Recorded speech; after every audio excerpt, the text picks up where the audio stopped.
mesmo essa matéria seria vaporizada?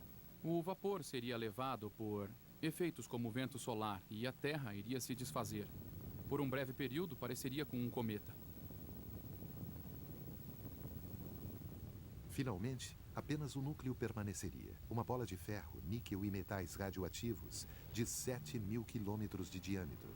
Tão quente quanto a superfície do Sol, mas 2 milhões de vezes menor. E isso acabaria colidindo com o Sol.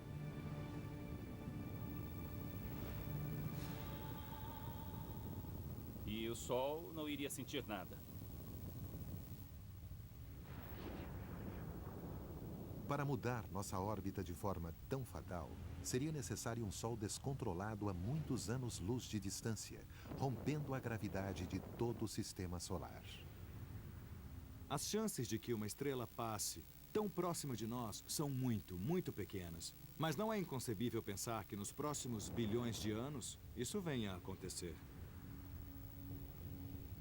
Perturbar a órbita solar da Terra significaria uma morte longa e demorada. Mas interromper sua rotação causaria um final muito mais violento. Esse é o 7º modo de destruir a Terra, interrompendo a rotação. Se parássemos a Terra sem que todo o resto que está na superfície também parasse, esses objetos permaneceriam em movimento. Então, por exemplo, nós seríamos atirados em um muro a uma velocidade muito alta. A Terra se move a cerca de 1.600 km por hora. E se a parássemos de repente, a atmosfera não pararia necessariamente e então teríamos ventos de 1.600 km por hora em todo o planeta ao mesmo tempo. E enquanto isso, uma grande quantidade de atrito rotacional acumulado seria liberada em forma de um calor tremendo. As rochas derreteriam, os edifícios dissolveriam. Logo, a Terra seria um mundo morto que orbita o Sol. Nosso ciclo de dia e noite seria aí determinado pelo ano, o tempo que a Terra leva para orbitar o Sol. Então, um dia duraria metade de um ano e uma noite a outra metade. Um lado do planeta absorveria o calor do Sol durante 6 meses, enquanto o outro lado perderia calor. E haveria 2 estações, ruim e pior. Essa diferença entre o lado quente e o lado frio acabaria criando jatos de vento que se moveriam de um lado para o outro e também correntes de convecção gigantescas. De polo a polo, a zona de sombra entre os lados claro e escuro seria preenchida por ciclones imensos. Enquanto a Terra girasse ao redor do Sol, 2 faixas de 20.000 quilômetros de fenômenos meteorológicos percorreriam todo o globo. Então, a cada 6 meses, uma metade da Terra teria uma temporada de ciclones. Basicamente, uma enorme confusão. Uma confusão difícil de ser projetada na realidade. Isso poderia acontecer se algo colidisse com a Terra de tal forma que equilibrasse a tendência que a Terra tem de girar e assim por diante. E essa colisão geraria tanta energia que a falta de rotação da Terra não seria nossa principal preocupação. Por mais terrível que a falta de rotação da Terra possa parecer, pelo menos nosso planeta continuaria a fazer parte do sistema solar. Mas há forças perigosas no espaço que podem remover todos os vestígios físicos da Terra. Como os restos ultradensos de estrelas implodidas, conhecidos como buracos negros. A área mais perigosa de um buraco negro é seu horizonte de eventos, um ponto gravitacional sem retorno. Se alguma coisa atravessar esse ponto, não há como trazê-la de volta. Ele suga o tempo e espaço ao seu redor para dentro de si mesmo, fazendo com que a matéria presente nesse tempo e espaço também seja sugada para dentro do buraco negro. Um buraco negro de massa estelar comum pesa em torno de 5 a 10 vezes a massa do Sol. Colocar algo assim ao lado da Terra certamente destruiria o planeta. Mas vamos tornar isso ainda mais interessante. E se a Terra estivesse entre 2 buracos negros? Com 2 buracos negros, teríamos o dobro da diversão. E esse é o sexto modo de destruir a Terra: prendê-la entre dois buracos negros. Um dos buracos negros puxaria um lado da Terra mais do que o centro, esticando o planeta. Também puxaria o centro da Terra mais do que o lado oposto, esticando ainda mais o planeta. E o outro buraco negro faria a mesma coisa. Os buracos negros arrebentariam a crosta terrestre, levantando as placas tectônicas e distorcendo a litosfera semissólida. O magma derretido desencadearia imensas erupções vulcânicas, e os buracos negros impediriam que a maior parte das cinzas e poeira caísse de volta à Terra. Nos oceanos, ondas gigantes se levantariam e nunca cairiam. À medida que partes do planeta fossem atraídas para os buracos negros, a matéria e os gases se transformariam em energia mortal. O que caísse no buraco negro seria lançado como raio-x. E esses raios-x percorreriam o planeta e matariam todo mundo.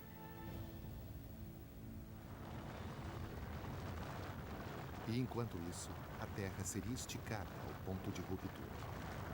Os buracos esticariam a Terra em direções opostas. Seria como aquela história de prender os braços e pernas de alguém em 4 cavalos em direções diferentes e arrancá-los.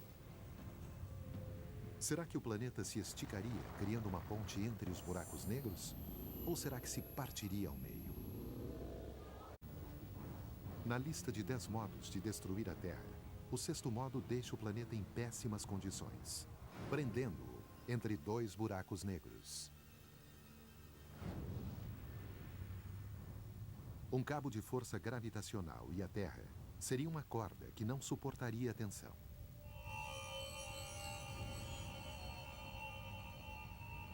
Seria um caso de extrema espaguetificação. A Terra seria puxada em ambos os sentidos, esticando-se na direção dos dois buracos negros. E, por fim, se partiria. E então esses dois pedaços também se partiriam. E esses novos pedaços também se partiriam. Quando o último espaguete da Terra fosse violentamente sugado para dentro do horizonte de eventos, os dois buracos negros seriam como dois apoios de livros em uma prateleira vazia, onde antes estava a Terra. É confortante saber que as chances de o planeta ficar preso entre dois buracos negros são quase nulas. Mas o físico e autor de ficção científica Travis Taylor, que escreveu vários livros sobre ameaças reais e imaginárias do espaço sideral, tem outra ideia que envolve buracos negros destrutivos. Se eu quisesse destruir a Terra, meu modo favorito seria prender um buraco negro no núcleo da Terra para que a devorasse, e eu gostaria de estar em uma nave bem longe para ver o planeta desmoronar sobre si mesmo. E esse é o quinto modo de destruir a Terra: devorada por dentro. Um buraco negro de massa estelar que fizesse o trabalho rapidamente. Mas há outras possibilidades interessantes. Então, o que mais nós podemos pensar? Talvez o buraco negro fosse do tamanho do meu brinco. Um buraco negro que tivesse a mesma massa que a Terra.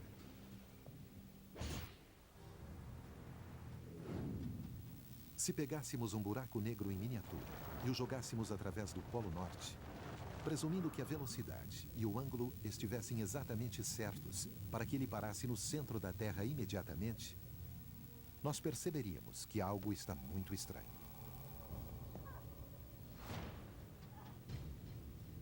Se colocássemos um buraco negro de massa igual à da Terra no centro do planeta, então subitamente sentiríamos o dobro da gravidade na superfície da Terra. De repente, a bola cairia bem mais rápido. Nós todos começaríamos a nos curvar.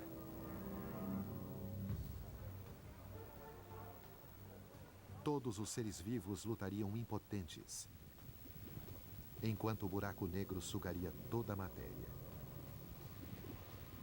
E quanto mais ele consumisse, mais próxima a Terra estaria do juízo final. O buraco negro sugaria a matéria para dentro do planeta, enquanto a superfície entraria em colapso, provocando imensos terremotos e movimentando a crosta terrestre. Haveria novos vulcões, pois surgiriam novos lugares onde o magma se lançaria por causa do buraco negro. Podemos imaginar vários tipos de cenários interessantes. Depois de meses de cataclismos, o final levaria menos de 1 hora. A Terra começaria a desmoronar sobre si mesma e o buraco negro devoraria essa parte também. Talvez o Himalaia fosse o último lugar na Terra a sobreviver antes de também cair no horizonte de eventos, desaparecendo para sempre. Se estivéssemos numa nave espacial assistindo, provavelmente seria como se pegássemos uma casca de ovo e de alguma forma quebrássemos de dentro para fora. Se prendêssemos um fio em todos os pontos do interior da casca e puxássemos tudo de uma vez, então veríamos o ovo desmoronar sobre si mesmo.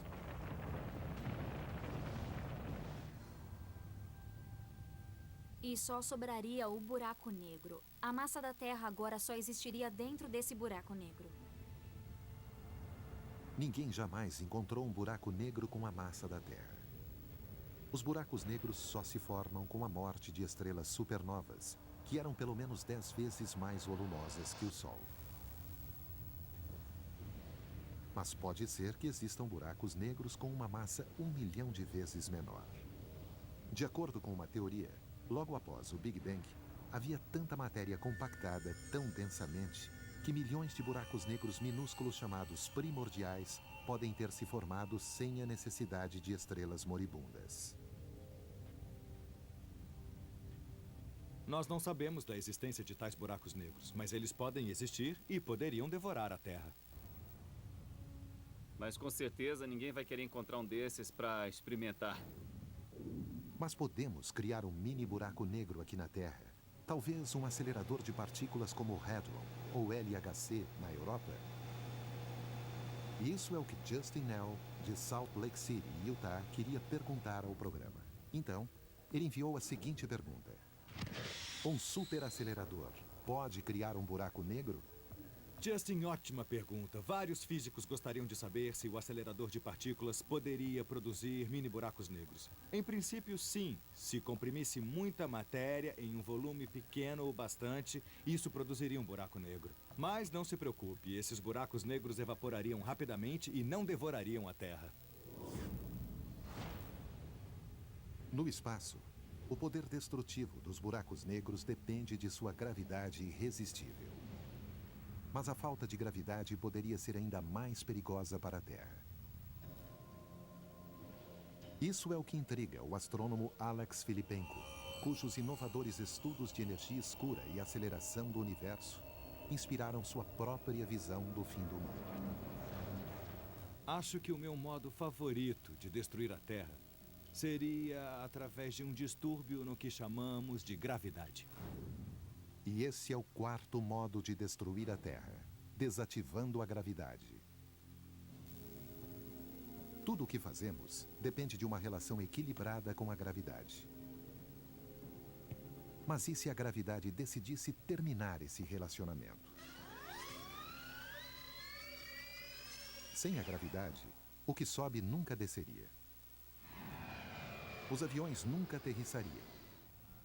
As árvores ficariam presas ao chão, até que o solo se desfizesse. E tudo isso seria apenas o começo do verdadeiro desastre.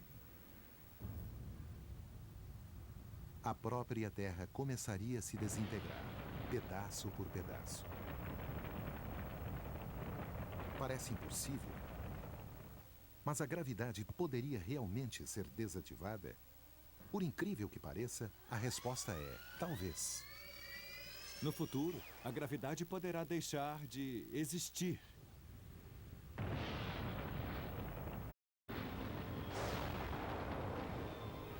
Dos 10 modos de destruir a Terra, projetados por astrônomos e astrofísicos, um dos mais incríveis é o quarto modo: desativar a gravidade. Hoje, a gravidade é uma das 4 forças fundamentais. Juntamente com o eletromagnetismo, a força nuclear forte, que mantém o núcleo atômico em conjunto, e a força nuclear fraca, que é a fonte da radioatividade. Mas no momento do Big Bang, Em vez de 4 forças fundamentais, havia apenas 2. Quando o universo era apenas uma pequena fração de segundo, a força nuclear forte foi unificada com o que chamamos de força eletrofraca, um amálgama de eletromagnetismo e força nuclear fraca. Essa superforça pode ter criado uma superenergia, que poderia ter causado uma expansão quase instantânea do universo, chamada de inflação. Tornou-se monstruosamente grande em um curto período de tempo. Mas em uma minúscula fração de segundo depois do Big Bang, a inflação parou, quando as forças se desfizeram. Aí a força nuclear forte se separou da força eletrofraca, gerando 2 manifestações diferentes da força que antes era unificada.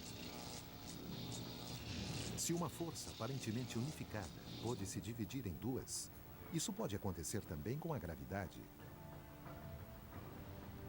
Essa possibilidade assustadora pode ser representada com uma simples moeda. Ela tem 2 faces. Mas quando transmitimos energia para a moeda, girando-a, as 2 faces parecem se fundir.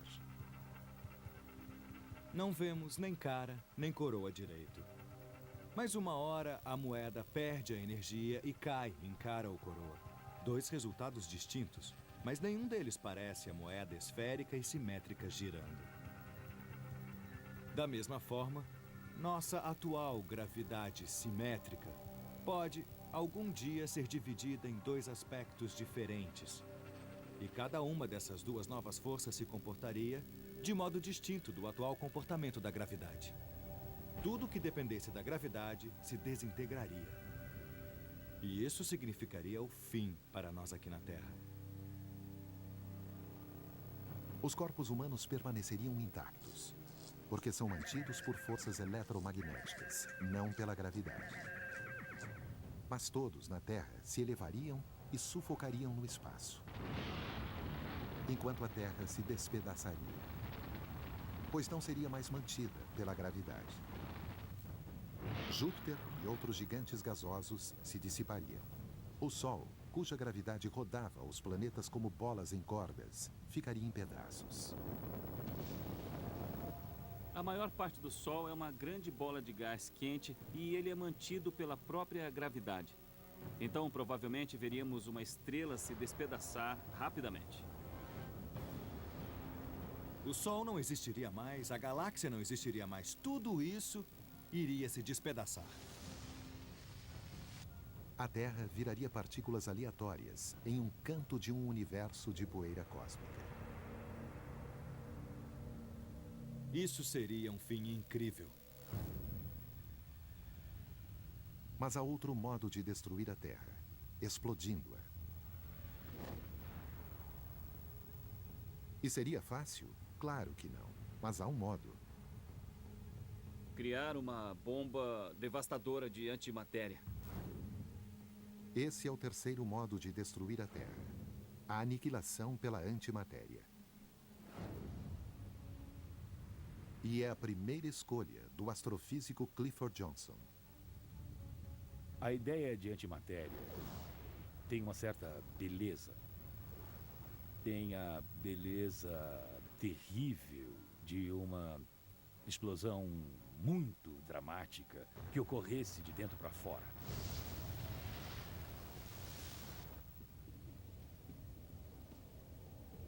A antimatéria é como a matéria, apenas o oposto. E a matéria e a antimatéria iriam destruir uma a outra em um momento de glória. Basicamente, isso é o E igual mc ao quadrado de Einstein em ação. É como se pegássemos a matéria e a antimatéria e as juntássemos, liberando energia pura. 1 quilo de antimatéria destruiria 1 quilo de matéria, gerando uma energia de 44 megatons. Uma força equivalente a uma bomba termonuclear. Mas para destruir a Terra, seria preciso muito mais. Segundo algumas estimativas, seriam necessárias pelo menos 100 trilhões de toneladas de antimatéria. Então, pensando no tamanho de um estádio, teríamos que encher milhões de estádios com antimatéria, para que pudesse interagir com a matéria da Terra e liberar energia suficiente para despedaçá-la. Mas se realmente quiséssemos tentar, há uma fábrica de antimatéria a apenas 150 milhões de quilômetros de distância. Quando uma quantidade suficiente de energia magnética se acumula no forno nuclear do Sol, ela é lançada em uma explosão solar. Uma grande explosão pode gerar mais de 1 quilo de antimatéria.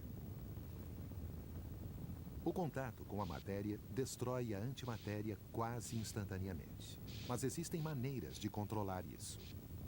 Podemos suspendê-la sem tocá-la, utilizando vários tipos de campos elétricos e magnéticos.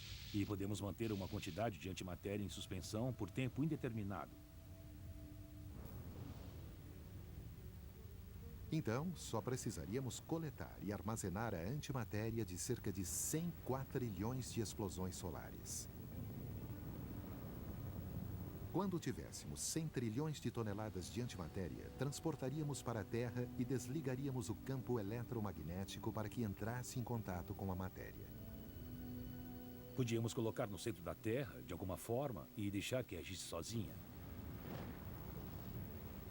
A Terra iria explodir de dentro para fora e se despedaçar completamente. A explosão de antimatéria seria instantânea. Mas reunir toda essa antimatéria levaria dezenas de bilhões de anos.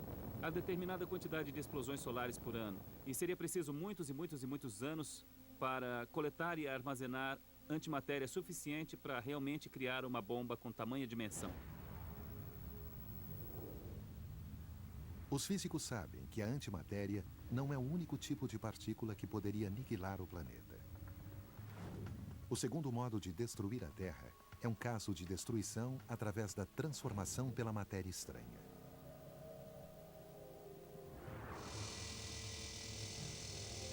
É um grande problema que começa com um nível minúsculo, menor do que prótons e nêutrons, no estranho mundo dos quarks. Partículas com nomes como para cima, para baixo e estranho. Não vamos ficar presos na definição exata de um quark. Só precisamos saber que é uma sub-subpartícula atômica. Ou seja, uma coisa que forma outras coisas.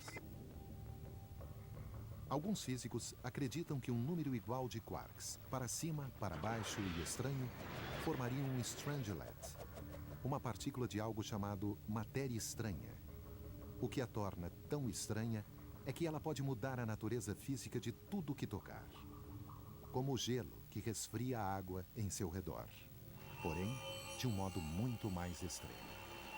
A matéria estranha gosta de transformar tudo em outras coisas estranhas. Quer que tudo seja estranho. Imagine tudo na Terra e a própria Terra se transformando em um mingau inorgânico. Tudo por causa de um strangelet subatômico. Felizmente, não há strangelets na Terra. Mas dentro de sóis implodidos, chamados estrelas de nêutrons, é possível que a imensa gravidade comprima quarks para cima, para baixo e estranho, formando a matéria estranha. Estamos chegando muito perto da resposta. Podemos saber nos próximos anos. Então, se encontrássemos um pedaço microscópico de matéria estranha numa estrela de nêutrons e conseguíssemos trazê-lo para a Terra e o jogássemos no topo do Empire State Building, por exemplo, o que aconteceria? A. Nada. Ou B. Todos esses quarks estranhos poderiam mudar o estado da matéria aqui na Terra. Uma reação em cadeia começaria e os strangelets reagiriam com a matéria comum e a Terra se transformaria. Mas em quê? Motores capazes de levar os aviões de caça ao espaço. Capacetes que dão ao piloto uma visão de 360 graus para detectar o inimigo. Aviões invisíveis que podem atacar em qualquer parte do mundo, a qualquer momento. Cenários digitais, baseados em tecnologia atual, mostram as armas aéreas do amanhã. Combates aéreos do futuro. Amanhã, às 9 da noite, por History.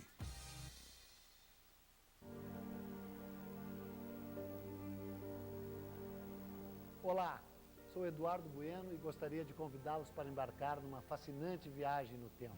A história acontece a cada dia, cada hora e a cada minuto. Vamos juntos reviver os momentos mais marcantes da história nos melhores documentários da televisão. Todas as segundas e sextas, só aqui no The History Channel.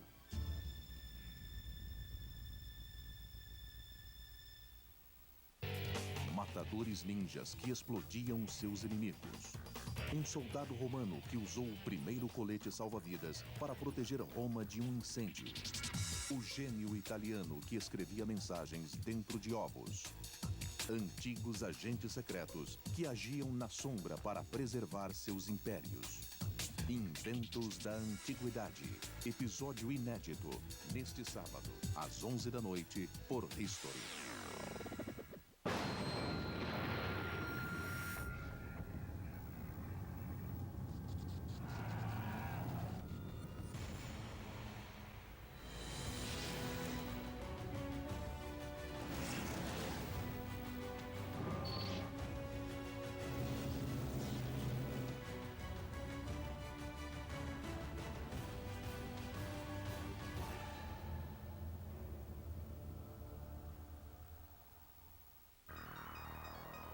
A Terra revela outro mistério. Isso significa que aconteceu um evento, basicamente um instante, em que essa região foi erguida até essa altura, resultado de um grande terremoto. Um grande círculo de destruição geológica. O Círculo de Fogo tem esse nome devido aos vulcões que cercam o Oceano Pacífico. Se estende sobre o Pacífico. A energia que move todo esse sistema convectivo realmente não tem paralelos na Terra. Como nasceu nosso planeta, neste sábado, às 8 da noite, por History.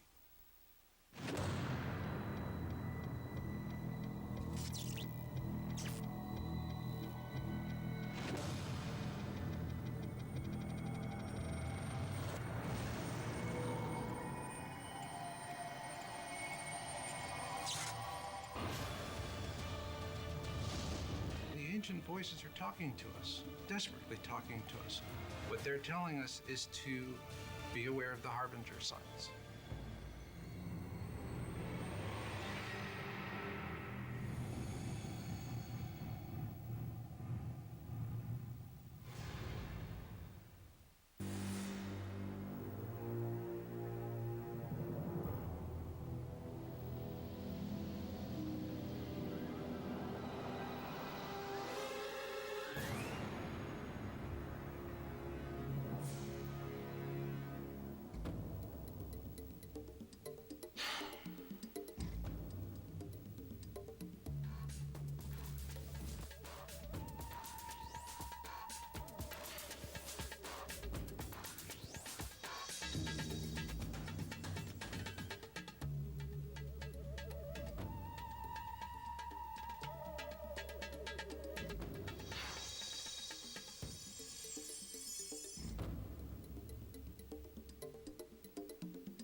Na lista dos 10 modos de destruir a Terra,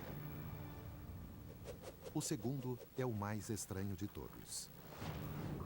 A transformação pela matéria estranha. Se quiséssemos transformar todo o planeta num grande grupo de quarks estranhos, só precisaríamos colocar uns quarks estranhos aqui e ali, e então a Terra começaria a se tornar estranha. Mais estranha ainda do que já é. A matéria estranha é formada por um material quark chamado Strangelet. E se a jogássemos na Terra, então, um evento surpreendente aconteceria. Tudo que ela tocasse se transformaria em matéria estranha. Em pouco tempo teríamos uma versão estranha de nós mesmos. Mesmo analisando por níveis subatômicos apenas no núcleo, existe uma estrutura bem definida, onde podemos distinguir prótons e nêutrons e etc. Mas se perdêssemos essa estrutura, então a matéria perderia a forma que nós conhecemos. As órbitas originais e as partículas que compõem os elementos individuais formariam uma massa uniforme. Tudo se tornaria a mesma matéria estranha. Dos núcleos atômicos aos monumentos e montanhas. E tudo o que é vivo morreria. E quando essa transição começasse, seria bem rápido. Seria como se dissolvêssemos tudo em uma massa enorme de matéria. Tudo se transformaria em uma gosma, uma sopa de quarks. Toda a Terra seria transformada em um grande pedaço de matéria estranha. Buracos negros primordiais. Fim de gravidade, antimatéria e matéria estranha. Será que a física teórica tem um modo ainda mais bizarro de destruir a Terra? Sim. Na verdade, a astrofísica Furiel Ozel está pronta para destruir a Terra juntamente com todo o tecido da realidade. O meu modo favorito de destruir a Terra seria através de uma enorme transição de fase no universo. E essa transição de fase nos levaria a outro estado. É o primeiro modo de destruir a Terra. Quando mundos paralelos se colidem. Tudo começa com outro elemento de ficções científicas que muitos físicos agora levam a sério. A existência de outros universos. É bem possível que existam outros universos. Temos que pensar no nosso universo como uma folha de papel bidimensional que existe aqui. E quando movemos essa folha, seria como nos mover em 3 dimensões espaciais. Mas então conseguiríamos mover a folha em uma direção que fica fora dela mesma. E a outra folha lá, que seria um universo diferente. Nosso universo seria parecido com esse, ou talvez um pouco diferente. Mas é muito importante perceber que não podemos deixar que os dois universos se choquem. Imagine que o nosso universo é uma folha de papel como esta. E outro universo próximo seria esta folha de papel. Então, se essas duas folhas de papel se colidissem, poderíamos ouvir essa energia. Agora imagine duas folhas de papel do tamanho do universo se colidindo. Quanta energia seria transmitida em uma colisão como essa? Se de algum modo fizéssemos contato com um universo paralelo, essa poderia ser a última coisa que veríamos. Não destruiria apenas os planetas, destruiria os sistemas solares, as galáxias, os aglomerados de galáxias. Iria destruir tudo. Seria o fim do universo atual. Mas será possível que o fim de tudo seja o começo de tudo? Se um Big Bang criou o universo, outro Big Bang poderia recomeçar tudo de novo.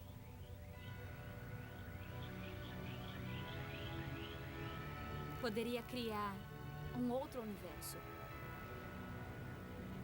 E talvez o mais incrível desses cenários apocalípticos seja o único que já tenha acontecido.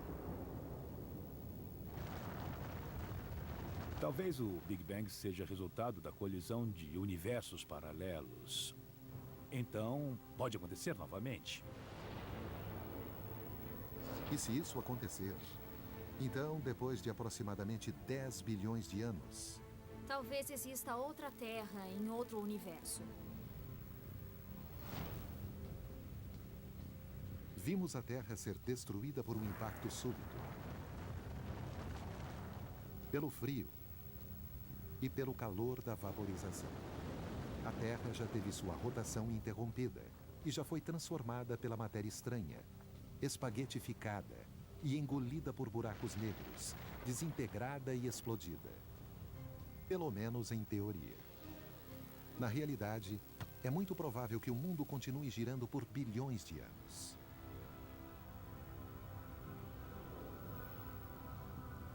Mas há tanta coisa no universo que não podemos saber nem prever. Uma Terra nova em um universo totalmente novo, que poderia ser um lugar totalmente diferente, até mesmo com leis físicas diferentes. Isso significa que teríamos que pensar em outros 10 modos de destruir a Terra.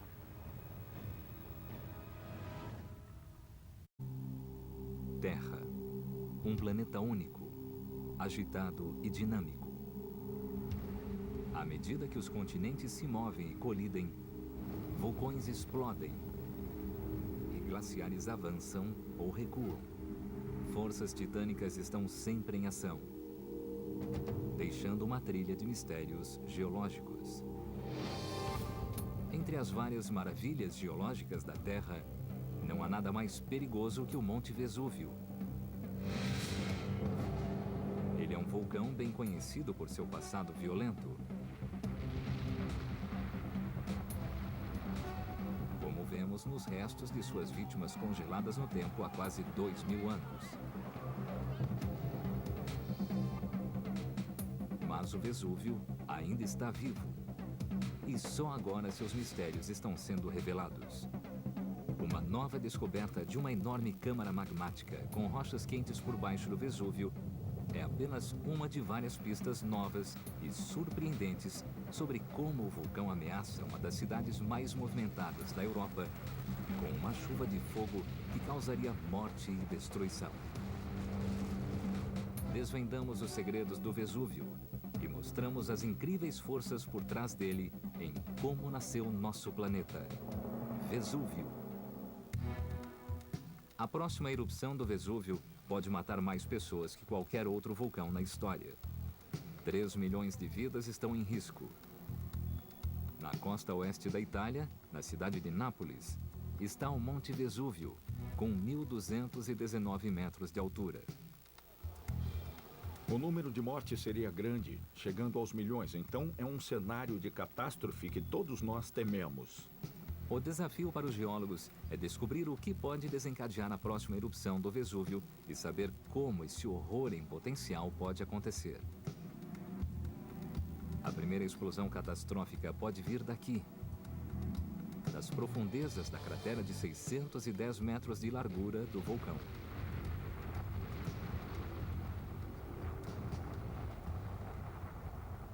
Em segundos, isso tudo seria destruído. É um cenário de pesadelo que todos temem.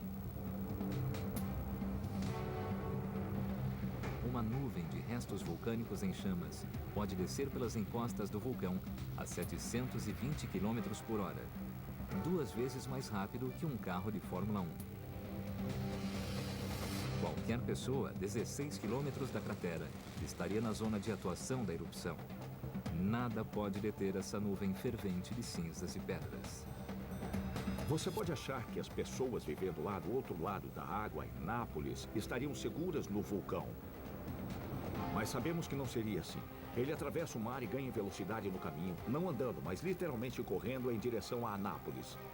Imagine o pânico no centro de Nápoles quando essa nuvem negra e quente de cinzas e poeiras vulcânicas descer pela cidade.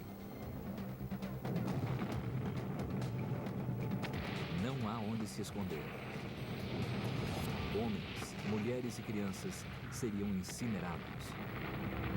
As temperaturas seriam de 300, 400 graus Celsius ou mais. Isso é suficiente para ferver o sangue do seu corpo. Outras vítimas seriam sufocadas. Qualquer um entre o centro de Nápoles e o vulcão estaria morto.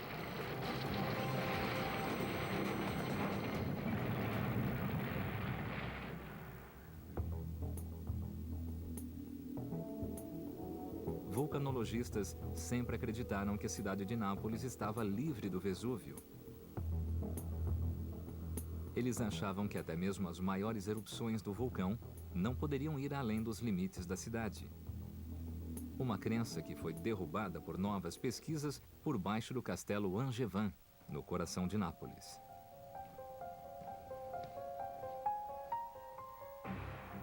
Nossa, isso é um extraordinário depósito. Ele se estende desse nível até esse ponto, chegando a 1,20 m de altura. A camada que Sheridan encontrou é um acúmulo de cinzas que caíram sobre o centro de Nápoles durante uma imensa erupção na Era do Bronze, em torno de 1780 a.C. Ela percorreu 16 quilômetros além do vulcão, atravessando a Baía de Nápoles até aqui. Quilômetros além de qualquer outra erupção conhecida do Vesúvio. Impressionados, os cientistas não puderam ignorar evidência tão convincente. A descoberta de um depósito bem aqui no centro de Nápoles mudou a maneira como as pessoas pensam em se proteger das erupções do Vesúvio. As pessoas agora acham que o Vesúvio pode representar um risco à sua segurança.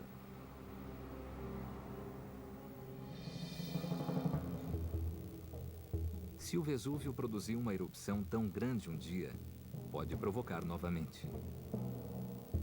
Há uma outra evidência monumental que revela a escala incrível da explosão de 1780 a.C. Essas são montanhas de 1.127 metros chamadas Soma. 4.000 anos atrás, no Monte Vesúvio, uma erupção colossal abre o vulcão.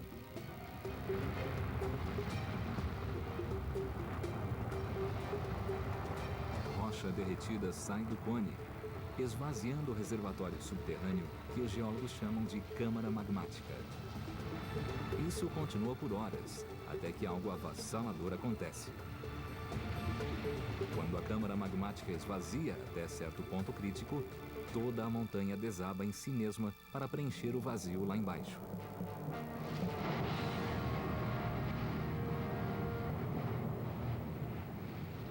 A erupção de 1780 a.C. foi tão grande que trouxe abaixo uma montanha que espalhou 1,7 bilhão de metros cúbicos de rochas pulverizadas no território ao redor. É o suficiente para cobrir toda a ilha de Manhattan em uma profundidade de 30 metros, ou enterrar o estado da Flórida em mais de 1 centímetro de cinzas. Essa mega erupção agora é o modelo para a pior situação possível em Nápoles. É um dos fatores que tornam o Vesúvio o vulcão mais perigoso do mundo. E por isso, os cientistas se preparam rapidamente para o próximo desastre. Para investigar que forças mortais podem ser desencadeadas na cidade de Nápoles, cientistas devem compreender as erupções do passado. E nenhuma explosão é melhor estudada do que a que destruiu Pompeia, a cidade romana a 11 quilômetros a sudeste do Vesúvio. No ano de 79 d.C., uma erupção matou 25.000 pessoas, 1/4 da população, e deixou a área inabitável por 300 anos. Aqui ao meu lado está o material que cobriu Pompeia. Os vestígios vulcânicos são feitos de cinzas e de uma rocha branca incomum. As primeiras impressões são de que ela é bem leve e, se eu der uma olhada de perto, a rocha é absolutamente coberta por furos. Os furos são bolhas de gás vulcânico. Essa rocha branca leve é chamada de pedra pómez. A pedra pómez é magma que se encheu de bolhas, que pode boiar, e é a única rocha no mundo que consegue boiar. As bolhas mostram exatamente como a pedra pómez foi formada. O magma embaixo de um vulcão é exatamente como o refrigerante em uma garrafa fechada. Temos líquido e gás dissolvido. Se a pressão for liberada de repente, o gás dissolvido explode em forma de bolhas. As bolhas no refrigerante se transformam em espuma. E essa massa espumosa que sai dele é como a câmara magmática. Quando o gás escapa do magma, ele forma uma espuma de magma que sai violentamente da abertura vulcânica. Então, a descoberta de pedra pómez prova que o vulcão criou uma espuma de magma. E isso só quer dizer uma coisa: a erupção deve ter ocorrido em uma grande explosão.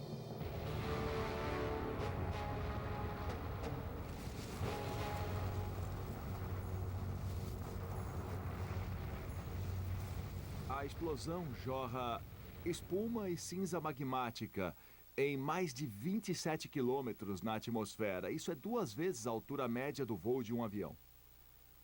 Incrivelmente, há a história escrita por uma testemunha ocular do desastre há 2000 anos.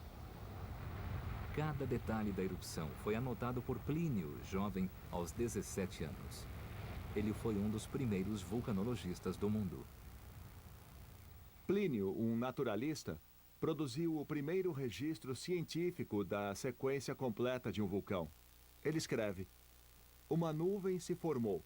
Sua aparência e forma seriam parecidas com as de um pinheiro italiano. Parecido com essa grande árvore aqui atrás de mim.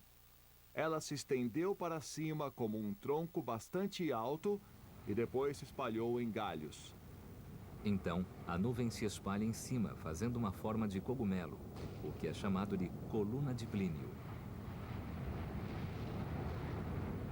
Para Pompeia, essa nuvem foi letal. Pedras pomes e cinzas carregadas pelo vento caíram como uma neve cinzenta e mortal na antiga cidade. Essa matéria vulcânica começou a engrossar o ar. As pessoas que inicialmente ficaram maravilhadas com a erupção vulcânica tiveram dificuldade em respirar. Muitas vítimas de Pompeia foram sufocadas com a cinza fina. Nós temos uma imagem de pessoas lutando para respirar, como esse corpo aqui que está contorcido com as mãos próximas ao rosto.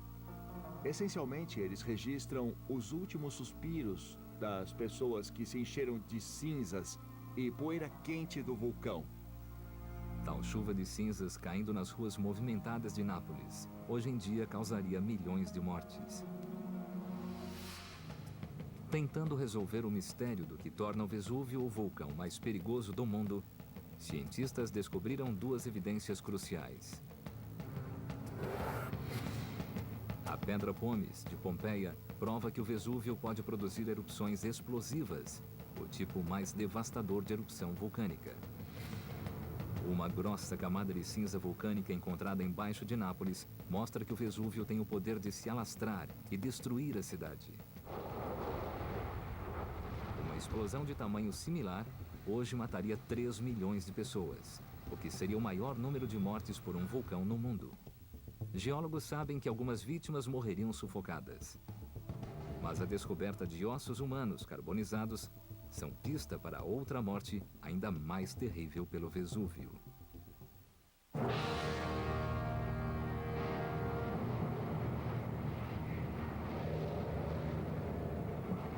Geólogos investigam a ameaça mortal do Monte Vesúvio. Restos da Pompeia romana mostram como milhares morreram queimados por uma chuva sufocante de cinzas e rochas.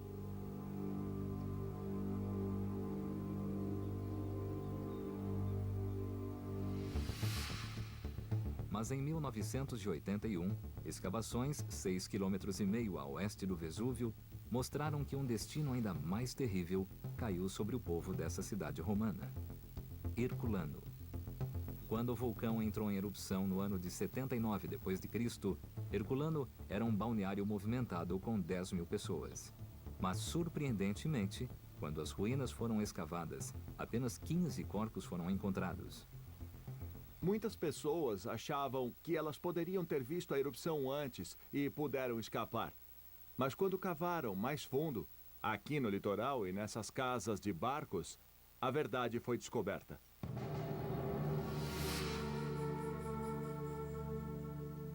As casas de barcos escondiam um segredo espantoso. Esses são os restos de romanos que foram alcançados enquanto tentavam fugir do vulcão. Os esqueletos ainda estão exatamente onde estavam há 2000 anos. É difícil imaginar como deve ter sido. Mais de 300 homens, mulheres e crianças estavam na beira da água em Herculano. As casas de barcos davam abrigo contra os restos vulcânicos que caíam. E essas casas de barcos se tornariam sua última morada, sua tumba em Herculano. Para o geólogo Dr. Jaron, esses restos são a principal pista para provar o que aconteceu durante a erupção há 2000 anos. Esse túmulo coletivo é tratado como um local de crime. Evidências fotográficas são levadas para laboratórios para maiores investigações. As posições dos corpos são a primeira pista da rapidez com que um vulcão pode matar. Aqui nós temos um corpo sentado contra a parede da casa de barcos em Herculano. E nos braços desse adulto está uma criança. Eles estão sentados quase como se estivessem relaxando ou descansando contra a parede. Parece que essa pessoa estava sentada conversando e aí foi morta. Há mais pistas a serem encontradas nos detalhes dos ossos das vítimas. Nas pontas de muitos ossos você vê essa coloração escura, escurecida. E ela pode ser vista em várias amostras em Herculano. Ela acontece em pontos como aqui na junta do cotovelo, nos pontos do corpo onde há muito pouca carne e o osso está muito próximo da superfície. Durante anos, cientistas debateram o que significaria a coloração. Até que em 1991, pesquisadores da Universidade de Nápoles chegaram a uma solução simples. Bem, eu vou recriar o experimento que desvendou o que aconteceu em Herculano. Dr. Jaron vai queimar vários ossos de porco em temperaturas de superaquecimento. Eu vou subir as temperaturas para tentar queimar a carne nos ossos e depois espero chegar ao ponto em que o escurecimento dos ossos começa a acontecer para reproduzir as cores que nós vemos nos depósitos de ossos de Herculano. O Dr. Jaron queima um osso a 260 graus e outro a 370 graus Celsius. A carne está começando a queimar, mas ainda não queimamos o osso de verdade. Só quando o Dr. Jaron aumenta a temperatura para 480 graus é que o osso é queimado. Bom, finalmente parece que chegamos a um ponto em que está começando a queimar o osso. Raspando a carne e a pele queimadas, vemos o osso por baixo. Aqui nessa imagem de Herculano, você pode ver na ponta desse osso essas transições de marrom para preto com algum branco por trás. Isso é exatamente o que vemos no experimento de 480 graus. Para podermos produzir o osso escurecido com altas temperaturas que vemos em Herculano, ele precisa ser exposto, mas o osso coberto por um pouco de carne fica protegido e se mantém branco. Essa pode ser a única maneira de conseguirmos esses ossos escurecidos em Herculano. Os ossos escurecidos mostram que no dia da erupção, a temperatura do ar a 6,5 km do vulcão chegou a 480 graus Celsius. Isso é mais quente que a explosão do motor de uma aeronave. Durante anos, cientistas se perguntaram como o Vesúvio pode ter temperaturas tão altas a quilômetros do vulcão. Mas aí, uma pista totalmente diferente sugeriu a resposta na pequena cidade de Boscoreale, apenas a 1,5 km a sudeste do Vesúvio.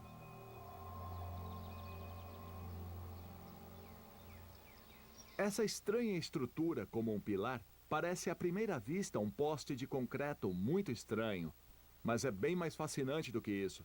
E as pistas estão na base. Vemos estruturas menores saindo da base. Na verdade, elas são raízes, você as vê ligadas a esse toco grande. É uma árvore fossilizada. A árvore foi coberta por material vulcânico. Como a madeira original apodreceu, ela foi substituída por rocha e cinzas que se misturaram à água e ficaram como concreto. Ela é quase como o molde de uma árvore que estava de pé há 2.000 anos. A forma da árvore é bastante significativa. Trabalhamos nessa árvore fossilizada e vimos que, de repente, ela inclina nesse ponto. Podemos imaginar que há uns 2.000 anos essa árvore estava viva. E, de repente, foi torcida e inclinada assim. E então foi fossilizada nessa posição. Quando olhamos a geografia local, sabemos que o Vesúvio está para lá. Então a força que inclinou essa árvore e a fossilizou assim deve ter vindo daquela direção. A pista das temperaturas superaquecidas, a quilômetros do vulcão, e uma força que quase dobrou uma árvore ao meio, sugerem apenas uma coisa. Elas são evidências de que o Vesúvio produziu outra arma mortal. Um fluxo piroclástico. Fluxos piroclásticos são uma mistura dinâmica de rochas, cinzas e gases quentes que se movem com rapidez e violência por uma montanha vulcânica.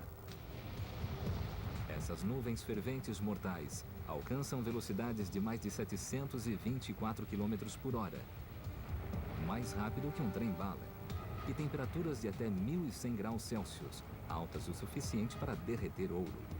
Nos primeiros estágios da erupção aqui em Herculano, você via uma grande nuvem de erupção saindo do Vesúvio e subindo na atmosfera. Imagine como você teria medo ao assistir essa nuvem de repente se virando e a nuvem negra começando a se dirigir a Herculano. Essa nuvem de material quente, material piroclástico, borbulhante e fervente, começa a entrar nas ruas da cidade, começa a envolver você e se dirigir para o porto. E foi isso. Os fluxos piroclásticos chegaram a Herculano.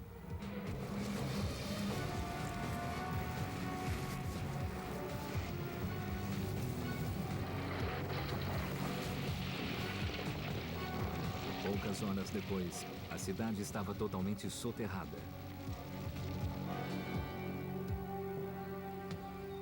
Tentando compreender o quanto o Vesúvio pode ser mortal, investigadores descobriram pistas vitais da devastação do calor dos fluxos piroclásticos do passado. Horríveis queimaduras em ossos humanos provam que as temperaturas chegaram a 480 graus Celsius, a 6,5 km do vulcão. E uma árvore fossilizada de 2.000 anos revela o poder do fluxo veloz de rocha, gás e cinzas quentes descendo pela montanha. Mas os fluxos piroclásticos não são a única força mortal no arsenal do Vesúvio. Ele tem uma arma maior. Rios de rocha derretida que descem pela montanha para queimar e soterrar tudo em seu caminho.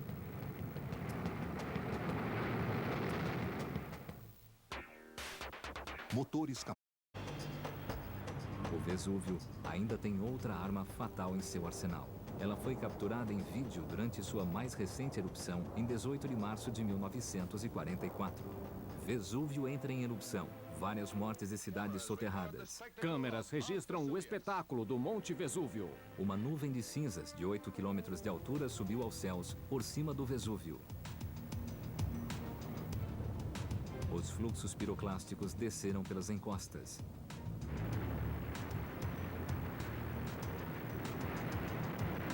Mas o pior estava por vir. Rios de rocha derretida transbordaram da beira da cratera, engolindo vilas italianas inteiras.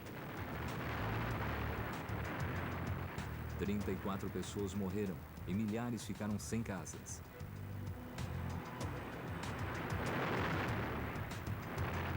Esses rios de magma na superfície da Terra são chamados de fluxos de lava. Uma das características mais proeminentes na paisagem do Vesúvio hoje é esse rio de lava derretida, lava solidificada nas laterais do Vesúvio. Há depósitos significativos do fluxo de lava de 1944 se estendendo até 19 quilômetros pelas laterais do cone.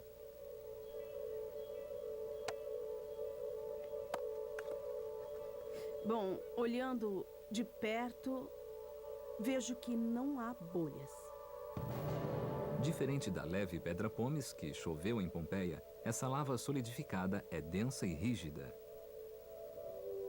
E, na verdade, essa é a pista que me diz que não foi uma erupção explosiva. Isso não foi arremessado para o ar. Então, os gases passaram pela lava antes de chegarem à superfície. Somente uma lava líquida e fluida poderia deixar os gases escaparem debaixo da terra dessa maneira. E com pouco gás explosivo restante dentro da lava, ele fluiu para fora sem explodir do vulcão. Lavas descem a encosta usando a maneira mais fácil. E esse também é o mesmo caminho que a água toma. Fluxos de lava de mais de 1000 graus Celsius descem as encostas. Fluxos de lava são o material natural mais quente que existe. a maior arma do Vesúvio, uma força incontrolável, destruiu